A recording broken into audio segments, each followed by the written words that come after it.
Hello everyone. In this video, we will discuss indexing lists in Python.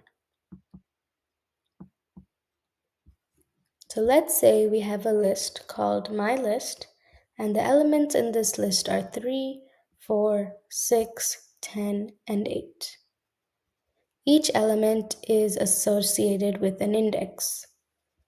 So the positive index would start from 0, 0, 1, 2, 3, and 4.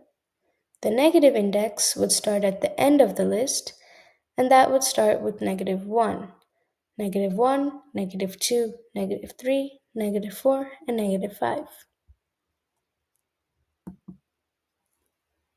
So now let's say we have a list called subjects, and the elements in this list are math, science, English, and history.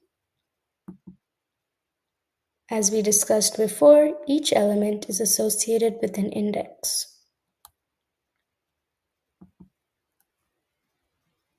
To access an element of a list, we would just write list name and then index of element. So for example, subjects 1 would return science. And here's the example in code. So now let's discuss changing elements.